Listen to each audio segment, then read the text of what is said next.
AID was the model that we were able to use. It's kept it simple. People kind of got it.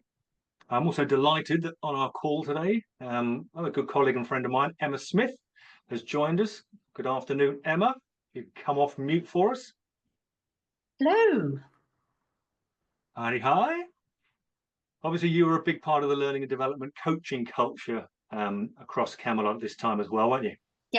Yeah, absolutely. And actually used this model really effectively in a number of different occasions. So probably the most prominent one that I can think about is a live in the moment session with the Camelot leadership team. Now, we were going on a massive transformation as an organisation.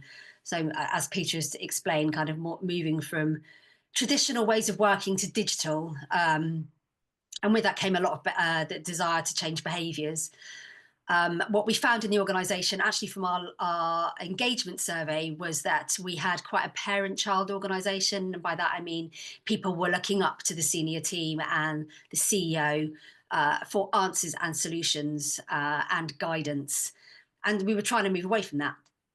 And we had this one of many sessions that we were delivering, which is bringing the whole team together and looking at different solutions that they could create to move the business forward. And what was happening was what was always happening, which is the CEO was leading the discussion and coming up with his thoughts and ideas, and everybody was nodding politely, whether they agreed or not, and kind of going along with the conversation. And so actually I saw my opportunity to use the model kind of in a way that would help him to understand how it works and also give him some feedback at the same time. So when we had the first break, we went into a plenary as an exec, and we were all kind of talking about how it was going. And I said, well, actually, I have got, I've got something that I'd like to say. I have got some feedback here. And so we kind of went through, and I said, well, if we start with the action first, that I was saying that in my head, not to him. If we start with the action first, I kind of said, well, what happens is when you talk first and when you come up with an idea or a solution or a guidance, the impact of that is that everybody in the room is looking to you, and therefore it's muting the conversation. What you're finding and what you're seeing and what you're hearing is that nobody is contributing because they look up at you as the person that's going to give the answers to everything. And also some people are a little bit scared about speaking up. So when you speak first, you are muting the conversation.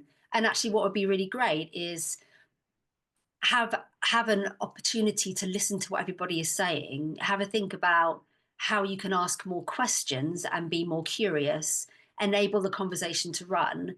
And then that will give you more information to be able to wrap up at the end and give your thoughts and ideas.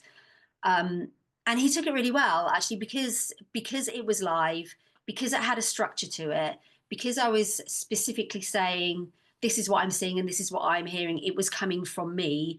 And he could relate to what I was saying to him, and also said, well, how about we come up with this as a solution? It worked really well. And we went into the second half of the meeting and he adopted that approach. A couple of people noticed actually and commented on it, and had a really successful outcome for the meeting.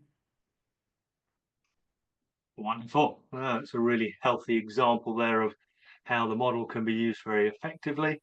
And as you rightly said, that's very much around being objective, not subjective, keeping it I noticed, I saw the evidence, rather than people have said, I've overheard.